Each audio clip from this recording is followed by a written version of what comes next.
오늘 함께 나누실 말씀 출애굽기 12장 1절부터 14절입니다. 출애굽기 12장 1절부터 14절 말씀 함께 보도록 하겠습니다. 구약 성경 97페이지, 98페이지 출애굽기 12장 1절부터 14절 말씀 한 절씩 교독하도록 하겠습니다. 제가 먼저 읽겠습니다. 여호와께서 애굽 땅에서 모세와 아론에게 일러 말씀하시되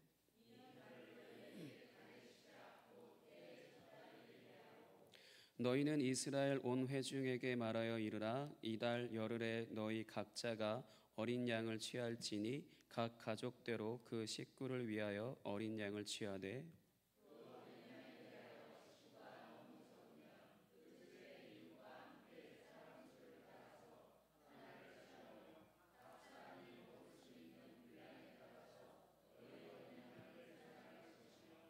너희 어린 양은 흠없고 1년 된 수컷으로 하되 양이나 염소 중에서 취하고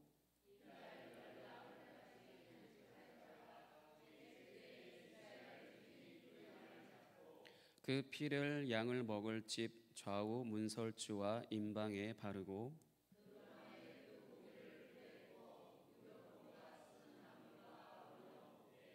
날 것으로나 물에 삶아서 먹지 말고 머리와 다리와 내장을 다 불에 구워 먹고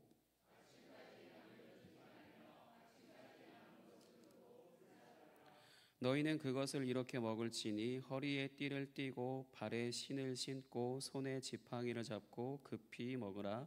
이것이 여호와의 유월절이니라.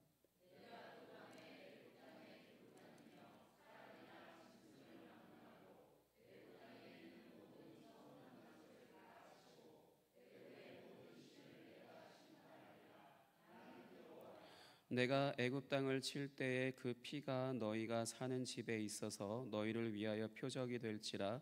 내가 피를 볼 때에 너희를 넘어가리니 재앙이 너희에게 내려 멸하지 아니하리라. 너희는 이날을 기념하여 여호와의 절기를 삼아 영원한 규례로 대대로 지킬지니라.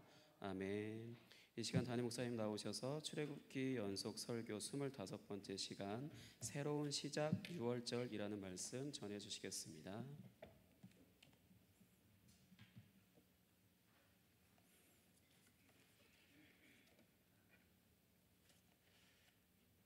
자, 이제 우리가 이집트에서 이스라엘 민족이 출애굽한 이 역사를 계속해서 우리 보고 있습니다. 그런데 이것은 하나님께서 이루신 구원의 일입니다. 이스라엘 백성들이 이집트에서 나왔다. 단순히 어떤 사건이 아니라 하나님의 구원의 사건입니다. 그리고 이 출애굽기 말씀은 바로 어떤 말씀과 또 연결이 됩니까? 아들 예수 그리스도를 통해 이 세상 가운데서 하나님의 백성들을 구원하시는 예수님의 이 구속의 사건, 십자가 구속의 사건과 연결되어 있는 것이 또 이 말씀이기도 합니다. 출애굽 사건이죠. 그래서 우리 그리스도인들이 이 구약 시대에 하나님께서 이루신 출애굽기 말씀을 통해서도 하나님이 누구신가, 우리를 구원하신 하나님이 누구신가, 또 하나님께서 이루시는 구원이 어떤 성격의 것인지, 또 그렇게 구원받은 백성들은 어떻게 하나님께서 세우셨는지, 이것을 우리가 신약 성경만이 아니라 구약 성경 이 출애굽기 말씀을 통해서도 우리가 배우고 알 수 있습니다. 저희들에게 적용이 될 수 있는 부분이 있지요. 따라서 여러분, 오늘 말씀을 통해서 이 애굽에 내린 하나님께서 9가지 재앙 이후에, 이 기적 이후에 더하시는 이 마지막 재앙인 처음 난 것들의 죽음과 이 유월절을 통해서 저와 여러분들 신앙인들의 삶의 의미가 무엇인가, 참으로 우리를 구원하신 하나님께 우리의 인생이 어떻게 속하게 되었는가, 이것을 깨닫고 믿음으로 하나님을 날마다 따라 나설 수 있는 저와 여러분들 되시기를 바랍니다. 자, 그렇다면 지난 11장 말씀에 이어서 어떻게 하나님의 말씀이 이어지는지를 보도록 하겠습니다. 바로 왕이 이스라엘 백성을 이제 내보내지 않자 어떻게 합니까? 하나님께서는 이제 모세를 통해 미리 말씀하신 대로 마지막 재앙으로 이 이집트의 모든 첫 것을 죽이는 재앙을 이제 시작하시겠다라고 얘기하십니다. 자, 그런데 그 전에 하나님께서는 이스라엘 백성들에게도 이 재앙에 대해서 말씀해 주세요. 놀랍게도 이집트인들에게만 말하는 것이 아니라 이번에는 이스라엘 하나님의 친 백성에게도 이 재앙에 대해서 말씀을 해주십니다. 어떻게 이걸 피해야 되는지, 그리고 이 유월절을 또 대대로 지킬 것도 명령하여 주시고 왜 그래야만 하는지 또 의미를 말씀해 주시는데요. 우리 먼저 1절과 2절 말씀 한번 읽어보도록 하겠습니다. 시작. 여호와께서 모세에게 이 달을 너희에게 달의 시작 곧 해의 첫 달이 되게 하고. 아멘. 하나님께서 이 첫 것이 죽는 날, 또 이스라엘에겐 이 죽음을 피하게 된 날을 바로 유월절에 있는 달이라고 말을 하시는데, 이 유월절이 있는 달을 한 해의 첫 달로 시작하게 하십니다. 지금 여기에 이제 중점이 있어요. 한 해가 이제 시작을 새롭게 하라는 겁니다. 유대력으로는 그것을 아비벌이라고도 하는데요. 성경에서 곳곳에서 뭐 아비벌 이런 표현을 보셨을 겁니다. 그게 1월에, 유대 종교력으로는 1월에 해당합니다. 그런데 곡식이 새싹이라는 뜻인데요. 그래서 오늘날 우리나라 달력으로 보자면, 우리가 지금 사용하고 있는 달력으로 보자면 3월에서 4월 정도가 됩니다. 바로 그때 아비벌을 첫 해로, 유대인들의 첫 해로 사용해서 이 유대 유월절들을 기억하라라고 하시는 거예요.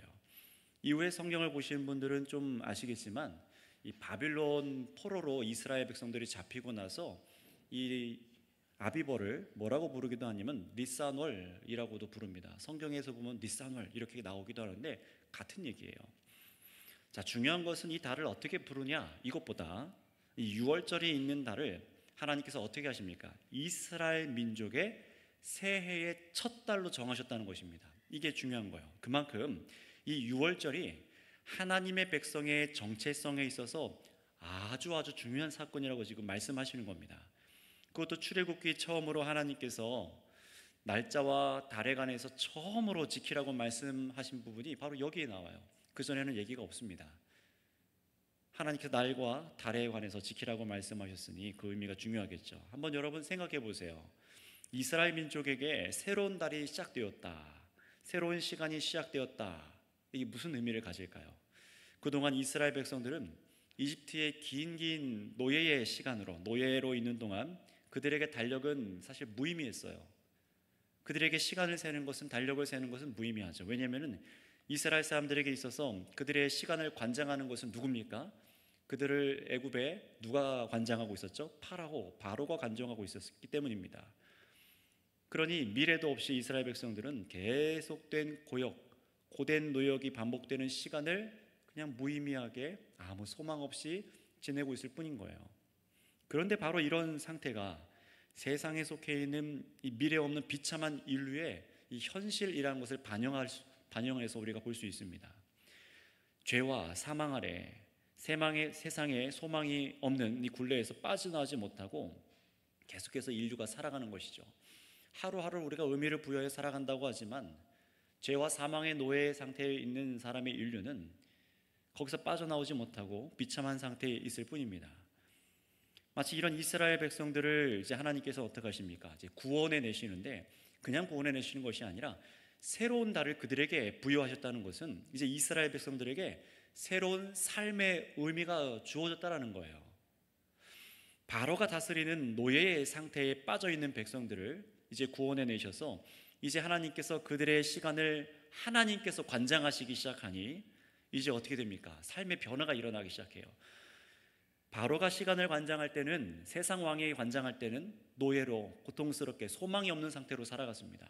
그러나 이제 백성들이 하나님의 시간표에 따라서, 하나님께서 허락하신 시간에 따라 살아가니 인생의 삶의 의미가 바뀌기 시작한 거예요. 소망이 생긴 줄을 믿습니다.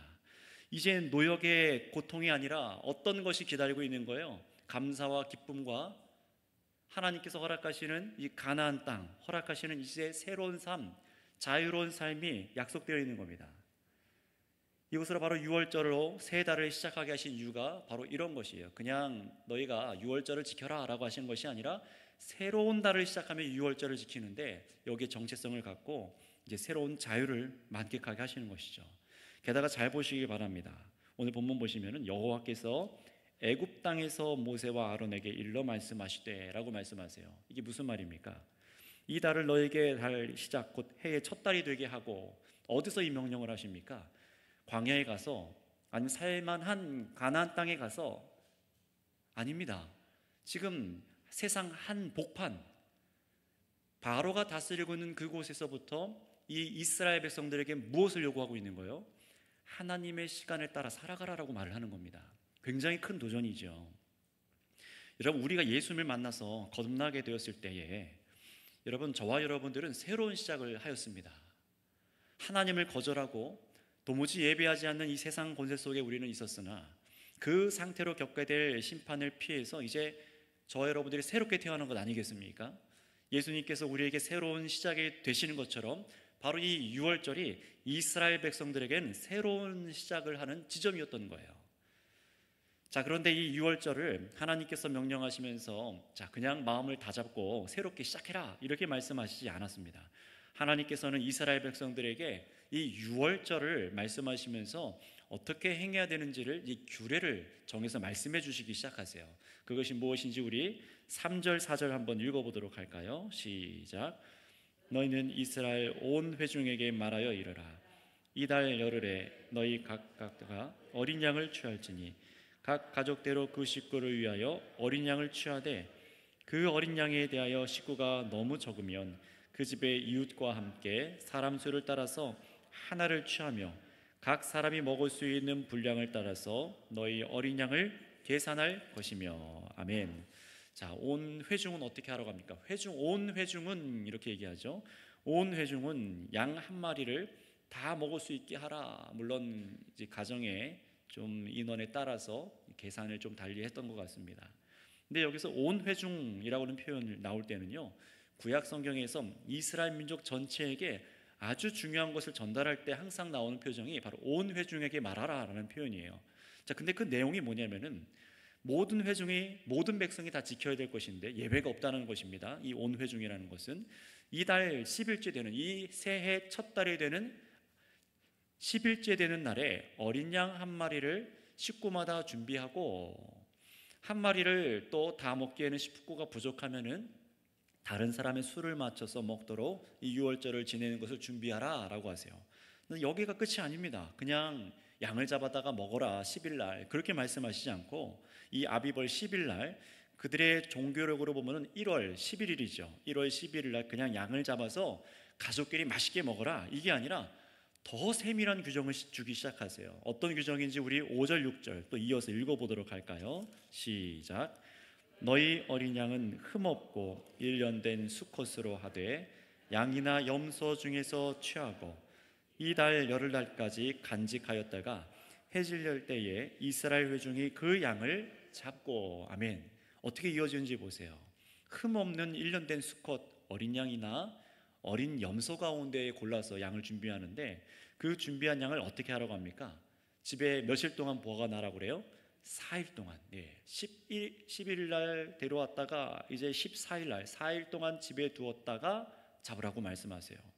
왜 이런 시간을 두었다가 잡아서 이 양을 먹게 하도록 했을까요? 분명히 이스라엘 백성들에게 하나님께서 무언가를 가르쳐 주시기 위해서입니다.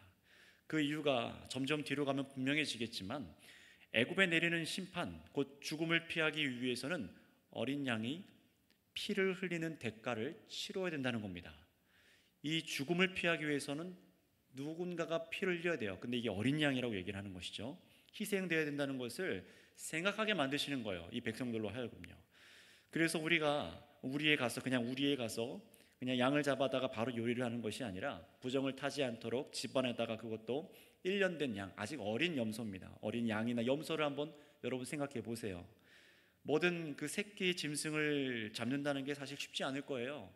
아이들이 집에 혹시 우리 성도님들 중에서도 반려견이라던가 반려묘를 키우는 그런 집이 계실 수도 있는데요. 아이들이 집에 강아지나 고양이를 키운다고 한번 생각해 보세요. 며칠이면 정들어 버리잖아요. 막 하루 이틀 3일만 해도 막 얼마나 이쁩니까? 이뻐하고 함께 자고 막 그러겠죠. 그런데 그 어린 양을 집 안에 둬요. 같이 보다가 그 아이를 보는 데 앞에서 그 양을 잡는 거예요. 무엇을 이 집안에 있는 식구들이 양이 죽는 걸 보면서, 어린 양이 죽는 걸 보면서 깨닫게 될까요? 어린 양이 당연히 죽어야 되는 게 아니라 우리가 이 죽음에서 살기 위해서는 우리를 살게 하기 위해서 이 어린 양이 죽는다라는 것을 인식하는 거예요. 저 양이 4일 후면 피 흘려 죽게 되는 것을 보면서 4일 동안 집에서 키우는 겁니다. 흠 없고 점 없는 어린 양을요. 신약성경 베드로전서 1장 18절에서 19절 말씀에 베드로는 이렇게 얘기를 합니다. 예수님을 묘사할 때 바로 이 단어를 사용합니다. 대속함을 받은 것은 오직 흠 없고 점 없는 어린 양 같은 그리스도의 보배로운 피로 된 것이라. 아멘. 베드로 사도는요, 지금 우리가 보고 있는 이 출애굽기의 유월절과 신약시대 예수님께서 갈보리의 사건을 올라가셔서 죽임당하신 것을 연결시켜요. 예수님께서 바로 그 흠없고 점없는 어린 양이다. 이것을 읽는 유대인들은 다 무엇을 떠오르냐면 이 출애굽기의 집안에서 4일 동안 흠없고 점없이 함께 있다가 죽임당한 그 유월절 어린 양을 다 떠올리게 되어 있습니다. 바로 예수님께서 우리가 죽음에 이르지 않도록 희생당하는 양이라는 것을 사도 베드로는 가르치고 있는 거죠. 세상과 우리에게 임할 하나님의 진노에서 죄인이 그 진노에서 면할 방법은 딱 한 가지라는 것입니다. 구약에서 이미 예표했던 방법, 흠없고 점없는 어린 양과 같이 어떤 분이세요? 아무런 죄가 없으신 하나님의 어린 양, 곧 예수님께서 피 흘리는 것밖에는 우리가 구원받을 방법이 없다라는 것을 이미 출애굽기는 예고하고 있던 것입니다. 이것을 신약성경은 연결해서 우리에게 가르쳐주고 있죠. 여러분, 우리가 정말 죄에 대해서 용서받고 하나님의 진노에서 벗어날 수 있는 유일한 방법이 어린 양밖에 없다는 사실을 여러분 믿으십니까? 정말 예수님밖에 없다는 사실을 믿으신가요? 이 일은 그저 갑자기 일어난 사건이 아니라 이 출애굽기부터 하나님께서 예정하셨던 사건인 것을 우리가 보게 될 것입니다. 정말로 그런지 우리 7절 말씀을 한번 읽어보도록 하겠습니다. 7절입니다. 시작. 그 피를 양을 먹을 집 좌우 문설주와 임방에 바르고. 아멘.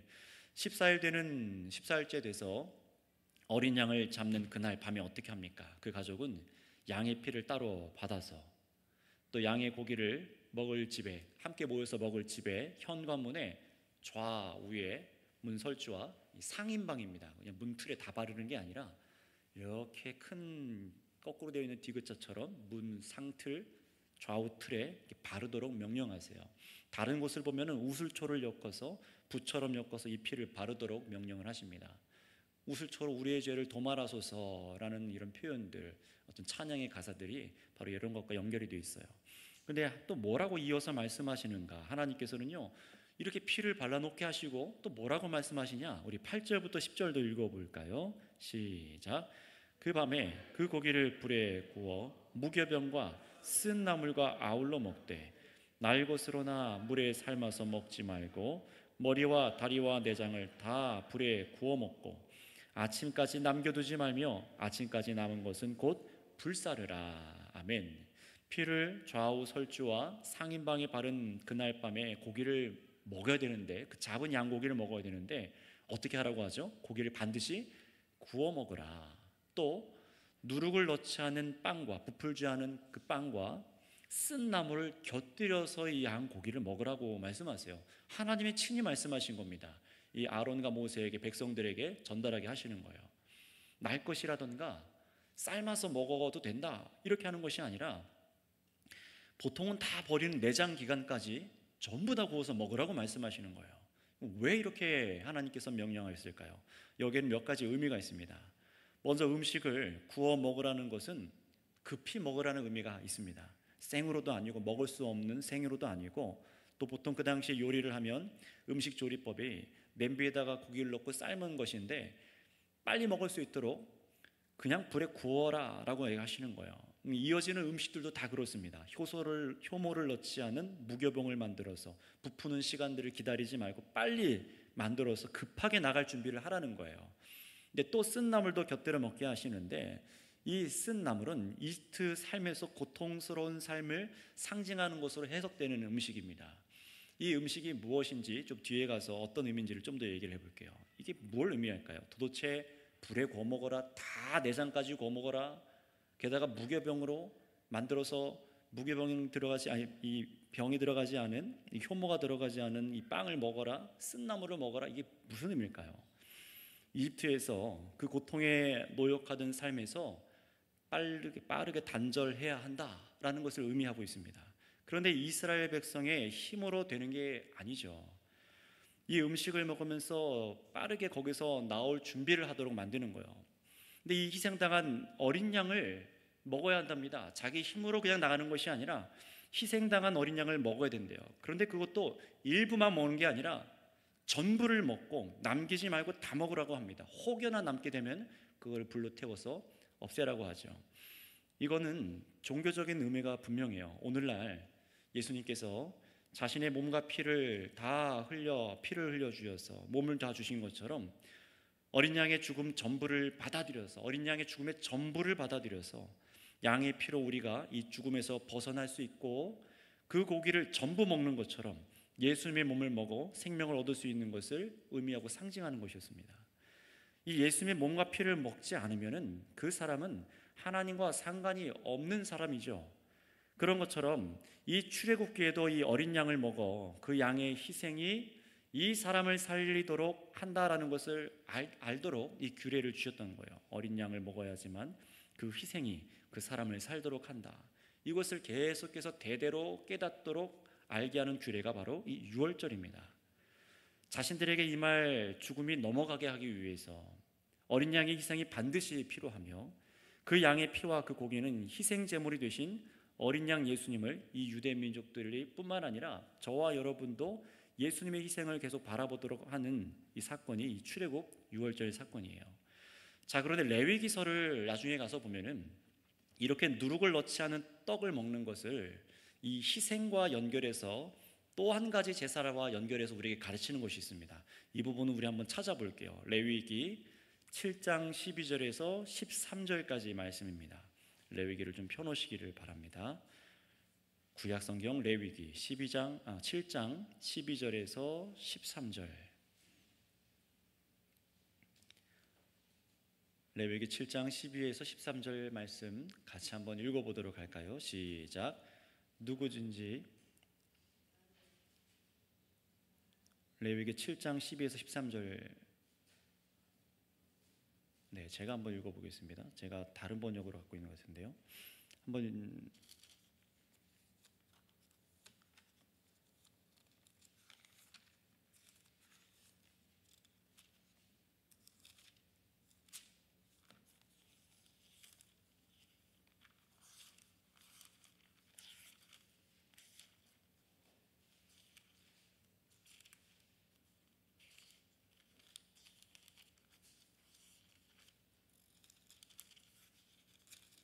네, 제가 번역본을 다른 번역본으로 갖고 왔어요. 같이 한번 읽어보겠습니다. 12절, 13절 시작.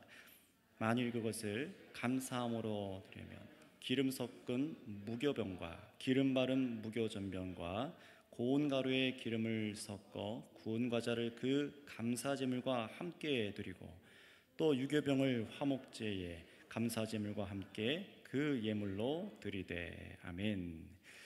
자, 보시면은 이 위에 조그만 소제목이 되어 있죠. 이 구절 위에 뭐라고 되어 있습니까? 화목제물을 드리는 규례. 이 무교병을 드린다는 것이 또 어떤 의미가 있었냐면은 바로 누룩을 넣지 않는 떡 급히 나가야 된다는 그런 의미도 있지만 이미 이 출애굽기 때부터 그 의미가 감사와 화목제의 의미로 이 음식을 먹게 하신 이유가 있습니다. 조금 더 뒤로 내려가셔서 7장 15절에는 또 이렇게 말씀하세요. 한번 읽어볼까요? 시작. 감사함으로 드리는 화목제물의 고기는 드리는 그 날에 먹을 것이요 조금이라도 이튿날 아침까지 두지 말 것이니라. 네, 이 고기를 다 먹어야 되는데 이번에 이 고기를 다 먹는 것은 어떤 것이라고 말합니까? 화목제인데 감사함으로 드리는 화목제이라는 거예요. 이것을 한번 연결해서 생각해 보시기 바랍니다. 화목제사 감사제물로 바쳐진 고기는 그 날에 다 먹어라. 전부 감사함으로 받으라 라는 의미죠. 따라서 이 어린 양을 잡아서 전부 구워 먹고 무교병을 먹고 이 음식을 먹는 것은요, 하나님 편에서 주신 어린 양의 희생으로 이스라엘 백성들은 하나님과 화목하게 되고 또 감사로 하나님께 그 은혜를 고백하고 받는 의미가 있는 거예요. 이 자체가 예배인 겁니다. 하나님께서 희생의 은혜를 주시고 그것으로 하나님과 화목하게 되고 감사로 고백하는 것, 이 전부가 이 유월절 안에 들어있어요. 이 규례 안에요. 행동으로 이것을 고백하게 만드신 것이죠. 희생제물은 사실 여러분 내가 준비하는 게 아닙니다. 하나님께서 준비하시는 겁니다. 왜 그러냐면 여러분이 잘 알고 있는 아브라함이 100세 때 낳았던 이삭이 자신을 잡으려는 아버지 아브라함에게 이렇게 묻지 않습니까? 아버지 재물은 어디 있습니까? 물으니 이 아브라함이 너다 이렇게 얘기하지 않고 뭐라고 했습니까? 하나님께서 여호와께서 준비하신다라고 답했어요. 그리고 정말 이삭 대신 하나님께서 희생할 양을 준비하여 주시죠. 어린 양의 희생을 통해서 그 피로 그 살을 다 내어주시는 그 죽음은 여러분 우리가 준비하는 게 아니라 하나님께서 허락하시는 겁니다. 하나님께서 어린 양의 희생을 준비해 주시고 그 죽음으로 그 피로 인해서 죽음이 나에게서 지나간다면은 또 동시에 은혜를 받은 사람의 태도는 무엇입니까? 화목함의 은혜를 입었기 때문에 감사함이죠. 하나님께 감사함이죠. 내가 이 어린 양의 희생으로 이것을 먹음으로 하나님과 화목하여져서 죽음을 면했습니다 라는 감사의 제사를 드리는 것과 마찬가지예요. 그래서 예수를 믿는다는 것은 바로 이런 일이 이 유월절 규례가 오늘 예수를 믿는 것과 연결돼서 우리가 생각해 볼 수 있어요. 하나님의 어린 양의 희생으로, 예수님이시죠. 하나님의 어린 양의 희생으로 그의 피와 살을 먹어서 우리가 하나님과 화목하여졌습니다. 믿음으로 그 일이 일어났죠. 그리고 우리의 반응은 무엇입니까? 감사입니다. 감사입니다. 그 믿음이 바로 이 유월절 규례에서는 고기를 다 먹는 것으로 명령이 되는 거예요. 그리고 11절 이어서 보실까요? 우리 본문으로 돌아와서 11절에 한번 읽어보도록 하겠습니다. 시작. 너희는 그것을 이렇게 먹을지니 허리에 띠를 띠고 발에 신을 신고 손에 지팡이를 잡고 급히 먹으라. 이것이 여호와의 유월절이니라. 아멘. 또 어떤 행동을 요구하셨습니까? 계속해서 보시면은 허리에 띠를 띠고 또 발에 신을 신고 손에 지팡이를 잡고 급히 먹으라.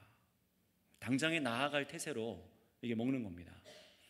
이런 것이 어떤 의미일까요? 애굽의 임박한 진노가 곧 올 것이고 이 임박한 진노를 피하라. 그런데 더 나아가서는 어떤 의미입니까? 미련 두지 말고 빨리 나가라 라는 의미예요. 근데 이것이 양을 먹을 때 지금 하는 포즈예요. 희생의 제물을 먹고 하나님과 화목하여 주고 감사로 음식을 먹는 사람들이 태도가 무엇입니까? 애굽에서부터 속히 나갈 채비를 하는 겁니다. 지긋지긋한 이 노예된 삶, 미래의 소망이 없는 이 애굽에서 나가는 일을 느긋하게 좀 더 즐기다가 가도 되는 것처럼 하나님께서 명령하지 않으셨어요. 잔치처럼 만들어주지 않았습니다. 진노당할 이 애굽의 삶에서 벗어나서 속히 나갈 준비를 하라라고 하시는 겁니다. 여러분, 어린 양 예수 믿고 감사한다는 것은 바로 이런 부분에서 또 연결이 됩니다. 우리가 이렇게 고백하지 않습니까? 오 주님, 날 위해 희생해 주셔서 감사합니다. 이런 말의 고백만이 아니라 정말 이 희생의 양을 먹음으로 이 양의 죽음이 나와 연관된 죽음인 것을 믿고 이 사람들이 고백하는 것처럼 우리가 예수 그리스도를 영접했어요. 예수님을 영접하고 그분의 피의 희생, 그분의 살을 내어주셔서 나를 살리시는 일인 것을 우리가 믿고 고백하지 않습니까? 그리고 그 믿는 사람들은 정말 지금까지 우리가 몸담고 있었던 이 세상의 죄악된 일들 모든 것에서 벗어나길 원해야 되는 겁니다. 정말로 예수님을 믿는다는 것은 우리가 살아갔던 이전 세상의 질서에서 벗어나길 원해야 된다는 거예요. 믿는 거 좋다는데 한번 예수도 믿어볼까? 이런 태도로는 구원받지 못합니다. 반드시 자신의 죄를 미워하고 자신이 처한 상황을 고통스러워하며 하나님께서 이 진노를 부으시기 원하시는 세상의 죄악의 악함이 무엇인지를 알고 거기서 나오기를 바라는 것, 이것이 참으로 은혜를 받은 신앙인들의 모습이라는 거예요. 그래서 이렇게 먹는 것은요, 오늘날 교회가 성찬식을 먹고 마시는 것부터 이렇게 먹는 것이 시작된 것이 아니라 이미 구약에서 이스라엘에게 먹는 일은 무엇입니까? 예배와 뗄래와 뗄 수 없는 일이었습니다. 믿음으로 듣고 행하도록 하나님께서 이 먹음을 명령하셨기 때문에 그렇죠.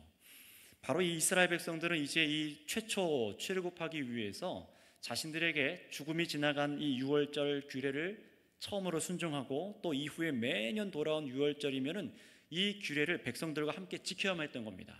자, 그런데 하나님께서 이 유월절을 행하지 않는 자들에게는 심판을 말씀하시죠. 우리 12절 말씀 어떤 심판인지 읽어보겠습니다. 시작. 내가 그 밤에 애굽 땅에 두루 다니며 사람이나 짐승을 막론하고 애굽 땅에 있는 모든 처음 난 것을 다 치고 애굽의 모든 신을 내가 심판하리라. 나는 여호와라. 아멘. 이 일을 행하시는 분이 누구신지를 지금 알게 하시는데요, 어린 양을 잡아서 피를 문 좌우 그리고 위에 틀에 바르지 않거나 또 양을 먹고 행하는 이 유월절 규례를 듣고 지키지 않는 이집트 사람 집에 들어가서 첫 것을 죽이고 또 애굽의 모든 신을 심판하시겠다라고 하십니다. 그러니 여러분, 이 유월절은 이스라엘 민족을 살리는 일, 구원하신 일과 동시에 세상 곧 애굽의 심판의 일인 거예요. 예수님의 십자가 사건도 한번 생각해 보시기 바랍니다. 예수님의 십자가 사건은 믿는 자에게는 구원의 사건이지만 믿지 않는 자들에게는 어떤 사건입니까? 분명히 심판의 사건이죠. 그러니 애굽에서 이스라엘 사람들이 유월절 규례를 행한다는 것은 단순히 종교 행위를 한다는 것을 넘어서 이렇게 해야 살 수 있다고 말씀하시는 하나님의 그 말씀을 듣고 순종하는 사람의 믿음을 보시는 사건이 바로 이 유월절 규례입니다. 행위로 뭔가 그냥 하나님께서 규례를 만들어 주신 것이 아니라 무엇을 하나님께서 확인하시는 거예요? 믿음입니다. 믿음이에요. 믿는 자는 순종하여 이 말씀에 어린 양께서 우리를 위해서 죽으신 것을 우리가 믿듯이 이 양이 희생되어서 그것을 감사로 받아 하나님과 화목하여 주고 죽음을 면한다는 이 믿음을 받아들이고 말씀을 받아들여서 믿음으로 이 행위를 함으로 고백을 드리는 거예요. 불순종하는 사람은 그러나 이 하나님의 말씀을 거절함으로 심판을 받는 것입니다. 그래서 하나님께서는요, 그냥 이스라엘 백성이 거주하는 고센 지역 땅에 이런 재앙을 그냥 아예 진행하지 않으신 것이 아니에요. 그냥 너희는 편하게 앉아 있으라, 내가 저 이집트 땅에만 진노를 하겠다, 그렇게 말씀하지 않습니다. 이집트 전 지역이에요. 이스라엘 백성들이 사는 지역도 해당됐습니다. 23절 말씀을 쭉 나중에 보실 말씀이지만 23절 말씀을 한번 읽어보도록 할까요? 시작. 여호와께서 애굽 사람들에게 재앙을 내리려고 지나가실 때에 문 임방과 좌우 문설주의 피를 보면 여호와께서 그 문을 넘으시고 멸하는 자에게 너희 집에 들어가서 너희를 치지 못하게 하실 것입니다. 아멘. 하나님께서 직접 들어가셔서 첫 것을 죽이는 게 아니라 멸하는 자, 천사라고도 하는데요, 이 멸하는 자, 이 파괴하는 천사를 통해서 죽게 하시는 겁니다. 근데 그렇게 못하게 하겠다는 것이죠. 좌우에 피가 발라져 있지 않고 유월절 규례를 행하지 않는 자의 집에는 그 파괴의 천사가 들어가서 그들을 죽게 하는 겁니다. 그런데 이 대상이 이집트 사람만이 아니에요. 이스라엘 백성들에게도 순종을 요구하십니다. 듣고 믿음으로 유월절을 행하게 하시고 불순종하는 사람을 하나님께서 심판하시는 거예요. 그러니 구원받는 것은 어린 양의 희생으로 이루어지는 이 하나님의 뜻을 믿는 자가 받는 겁니다. 여전히 믿음이었어요. 그래서 하나님께서 이어서 무엇을 명령하신지 볼까요? 우리 본문 13절에서 14절 말씀입니다. 시작. 내가 애굽 땅을 칠 때에 그 피가 너희가 사는 집에 있어서 너희를 위하여 표적이 될지라. 내가 피를 볼 때에 너희를 넘어가리니 재앙이 너희에게 내려 멸하지 아니하리라. 아멘. 14절까지죠. 너희는 이 날을 기념하여 여호와의 절기를 삼아 영원한 규례대로 대대로 지킬지니라. 아멘. 자, 문의 피를 보고 바른 집을 보고 이제 치지 않으시고 넘어가고 그렇게 재앙을 피하여 살아남을 것을 말씀하시고 또 살아남은 백성은 이 날을 기념해서 영원히 주 앞에 지키는 절기로 규례로 대대로 지켜야 된다라고 말씀하십니다. 굉장히 중요한 구절이 이 14절 말씀이기도 한데요, 먼저 13절을 보실까요? 이 13절에 보시면 그 피는 너희를 위한 표적이다라고 하세요. 이게 무슨 의미냐면요, 그 피로 이 이스라엘 백성들은 자신들이 누구인지를 이제 표해야 한다는 거예요. 자신의 정체성이 무엇인지를 이 피를 바름으로 인해서 자신이 누구인지를 고백해야 된다는 겁니다. 이제 자신들은 이 피에 의해 주신 하나님의 자비와 보호하심 속에 있다는 것을 고백하는 거예요. 이것을 외적으로 보여주는 사람, 외적으로 고백하는 사람, 실행으로 옮기는 사람만 죽음에서 면할 수 있던 겁니다. 이런 믿음이 구원받는 자들의 독특한 신앙이 되길 원하셨던 거예요. 하나님께서는요. 가치관의 변화입니다. 내가 사는 것이 이 애굽의 보호, 먹고 사는 그게 아니라 이 어린 양의 희생으로만 설명될 수 있게 만드시는 거예요. 그 사람의 인생을요, 이스라엘 백성들의 정체성을 이 어린 양의 희생으로만 기억하고 말할 수 있도록 만드시는 겁니다. 첫 달에 이것을 행하셔서 완전하게 새롭게 시작하게 하시는 거죠. 여러분, 저와 여러분도 마찬가지입니다. 예수를 믿는 성도의 삶은 구원을 이루신 하나님 아버지와 아들 예수님의 희생으로만 설명될 수 있으셔야 돼요. 그래서 우리가 교육자 이력서를 이제 받습니다. 이렇게 교육자 이력서를 보면은 성장 배경 그런 거 다 쓰게 하거든요. 어떻게 자랐는지 쭉 씁니다. 왜 쓰게 하냐면은 그냥 그 사람이 궁금해서가 아니라 어떤 것을 보려고 하는 겁니까? 정말 이 사람은 예수 그리스도를 만나서 예수님으로 인생을 말하는 사람인가? 예수님으로 자신의 인생을 얘기할 수 있고 그런 만남의 고백이 있는가? 이걸 보려고 하는 거예요. 마찬가지입니다. 여러분들께서 신앙인이 되고 구원받았다고 말하면은 누구로부터 여러분의 인생이 새롭게 시작된 것입니까? 예수 그리스도시죠. 예수 그리스도께서 나의 인생의 새로운 시작이신 거예요. 그냥 나의 인생 쭉 지나간 어느 지점에 그냥 예수님이라는 분을 곁다리로 붙잡고 부적처럼 끼고 살다 가는 게 아니라 내 인생 가운데 예수 그리스도를 만나서 완전히 새롭게 시작된 것이 그리스도의 인생인 것을 믿으시기를 바랍니다. 그래서 너희들의 뭐라고 합니까? 13절에 너희들의 표적이 될 것이라. 너희를 위하여 표적이 될지라. 자기 자신들이 고백하는 표현이라는 거예요. 여러분의 모든 삶의 가치관과 세계관의 중심이 예수님이 맞으십니까? 우리 성도님들 생각해 보세요. 근데 여러분의 인생의 가치관이 예수님이신가요? 그분의 흘린 피로 내 인생, 여러분의 인생, 내 삶이, 내 존재가 새롭게 시작될 수 있었다는 것을 정말로 믿으셔야 됩니다. 그래서 13절에서 이 성경은요, 이렇게 표적으로 발라두어 믿음을 고백한 자들이 참으로 하나님의 보호 속에 들어와 새 삶을 살 수 있는 것을 깨닫게 해주세요. 우리 13절 다시 한번 읽어보도록 할게요. 천천히 읽어볼까요? 시작. 내가 애굽 땅을 칠 때에 그 피가 너희가 사는 집에 있어서 너희를 위하여 표적이 될지라. 내가 피를 볼 때에 너희를 넘어가리니 재앙이 너희에게 내려 멸하지 아니하리라. 아멘. 자, 피를 보고 넘어가리니 라는 표현이 나오지 않았습니까? 이 보호하리니, 보호한다 라는 표현이에요. 그런데 이 히브리어 원어를 조금 더 들여다보니까 이 어떤 의미가 있냐면 지켜보고 있다 라는 뜻이래요. 여기서 보면은 그냥 넘어가리니 이 표현이 원래는 지켜보고 있겠다, 서서 있겠다 이런 표현이라는 거예요. 서서 지켜본다는 의미예요. 이게 어떤 의미인가 연결되나 봤더니 하나님께서 그 피가 발린 곳에 서서 지켜보고 있다는 겁니다. 하나님께서 서서 보호하셔서 그 집을 보호하셔서 멸하는 자가 그 집에 들어가지 못하도록 보호하셔 주신다라는 의미를 갖고 있는 겁니다. 여러분, 분명히 이전에는 다른 재앙들과는 전혀 다르게 지금 전개되죠. 전의 재앙들은 9가지 기적들 재앙들은요, 백성들이 피를 바를 필요가 없었습니다. 그러나 이제 이 죽음의 문제, 정말 살고 죽는 이 문제에서는 피 흘리는 희생, 그리고 믿음, 그리고 하나님의 임재로 보호하심이 필요한 것을 보여주시고 있는 거예요. 물론 이렇게 치시는 것도 여호와이시고 보호하여 주시는 것도 여호와 하나님이시지만 피의 희생을 받아들인 사람, 그것을 믿고 감사하는 사람, 자신의 생명을 잃은 하나님의 구원에 두기 시작한 사람만이 하나님께 보호함을 받습니다. 새로운 삶의 의미를 부여받아 살아갈 수 있게 된다는 거예요. 이것은 하나님께서 정하신 약속이고 규례입니다. 그래서 하나님께서는 14절에 이어서 보시면은 이스라엘 백성들이 이 유월절 규례를 지킬 때마다 자신들의 나라의 존재가 이스라엘 나라죠. 이스라엘 나라가 존재가 바로 이 어린 양의 피로 시작된 것이고 그것을 믿고 감사로 받아 누리는 것이 이스라엘 백성들의 정체성이라는 것을 늘 기억하고 상기했어야 된다는 겁니다. 메시아를 기다리는 것과 또 연결되는 거죠. 자, 그렇다면 여러분, 우리도 한번 여기서 마지막으로 생각해 보겠습니다. 우리는 이제 유대인들처럼 문자적으로 유월절을 지키지 않습니다.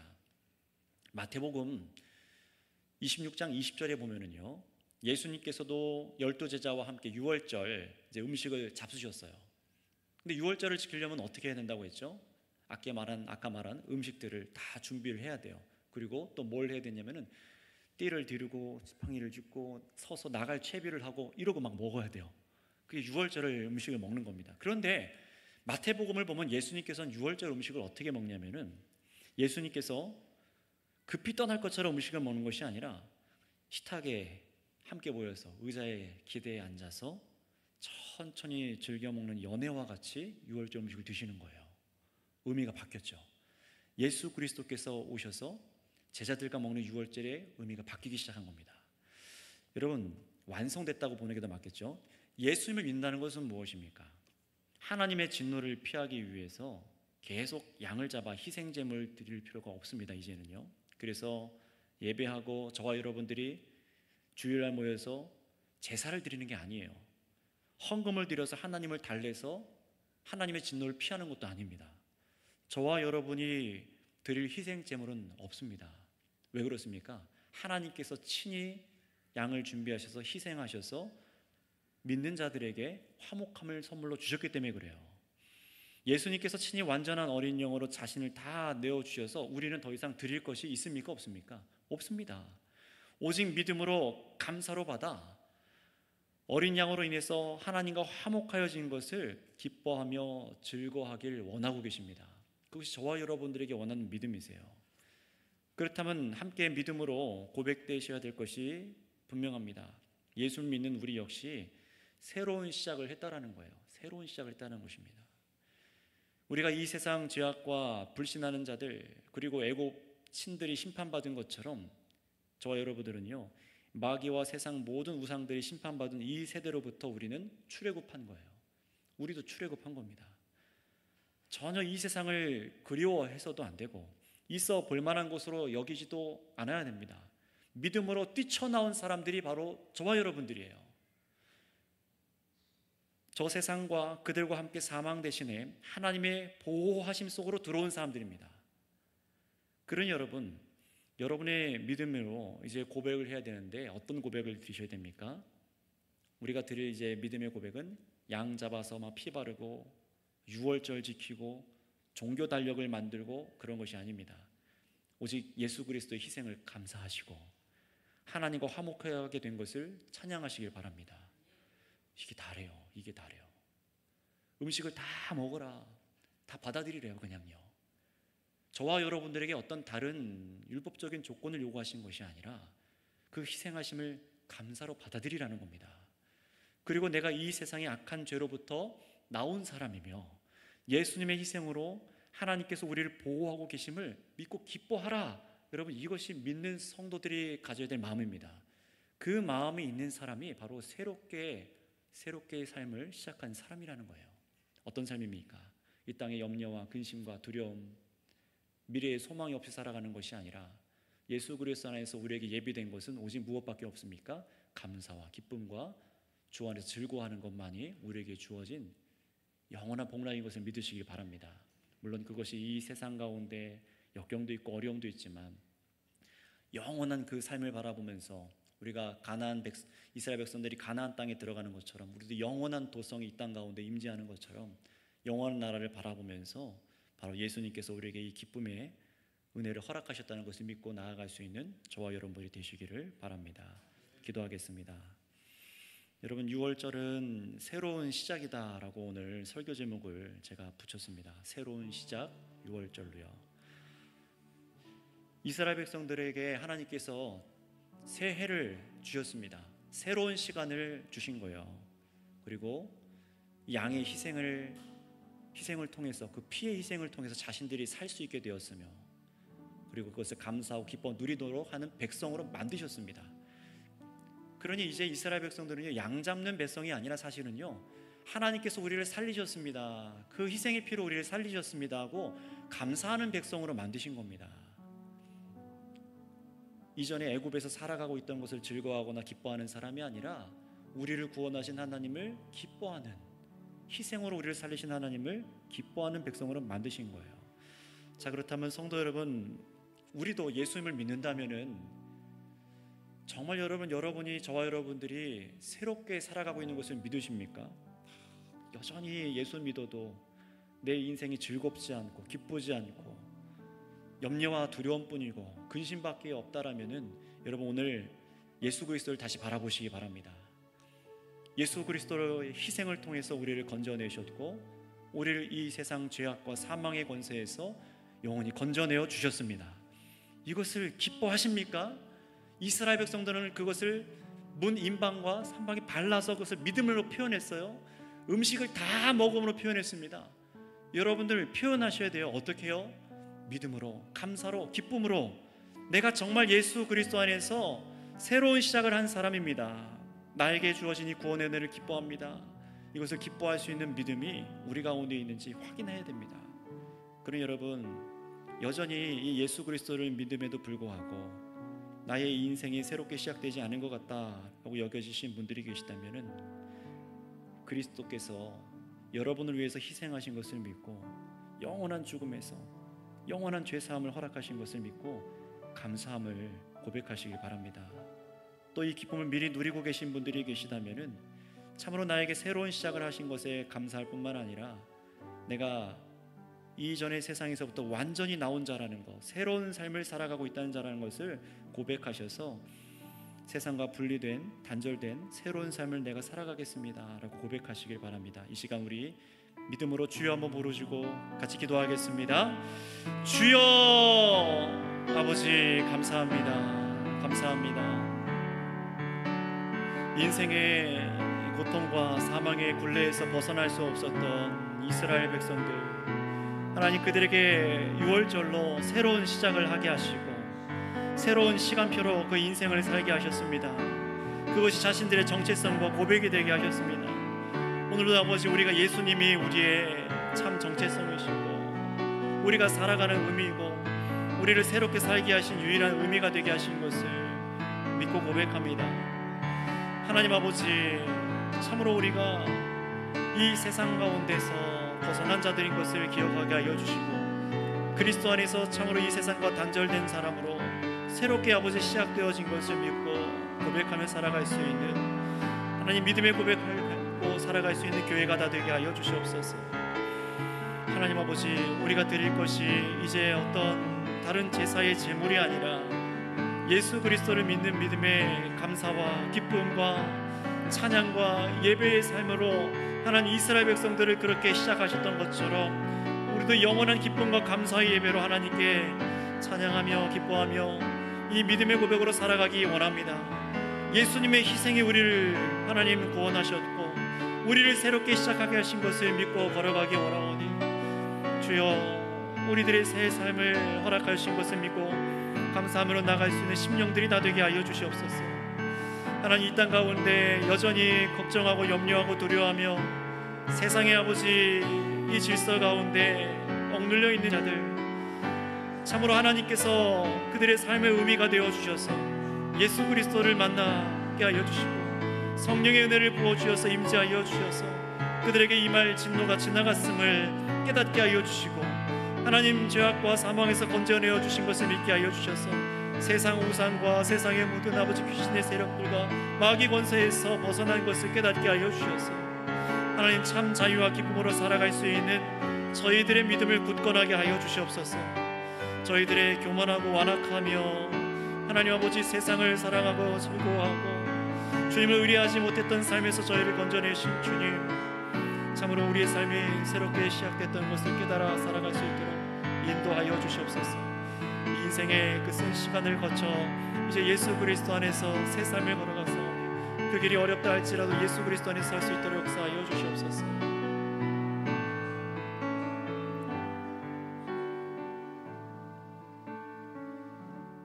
주님, 옛 세상에서 우리의 힘으로 나아갈 수가 없는 것을 고백합니다. 세상의 질서와 굴레에서 우리가 스스로 벗어날 수 없는 것을 고백합니다. 하나님께서 우리에게 새 삶의 의미를 부여하시기 전에는 우리가 예수 그리스도를 만나기 전에는 그 어떤 자유도 기쁨도 소망도 없는 것을 고백합니다. 그런 저희에게 오셔서 친히 희생의 제물이 되어주신 예수 그리스도를 우리가 믿게 하여 주시고 감사로 받게 하시며 즐거워할 수 있는 심령을 허락하여 주셨사오니 주님 이제 저희들이 예수 그리스도의 그 희생으로 새 삶을 얻은 자들로서 살아갈 수 있도록 주님, 저희들에게 믿음이 더 굳건하게 하여 주시고, 저희들의 정체성과 저희들의 고백이 난 예수로 산다라고 고백할 수 있는 믿음의 고백들을 할 수 있는 성도들 되게 하여 주시옵소서. 오직 주님을 예배하고 찬양하는 백성이 되게 하셨습니다. 그러나 그 세상에서 나오는 것이 쓴 나무를 먹는 것처럼 참으로 어려운 과정이다 할지라도, 정말 주님께서 그런 고통의 쓴 잔을 마신 것처럼 주님, 우리가 예수님의 희생을 기억합니다. 주님께서 어떤 대가를 치르셨는지를 기억합니다.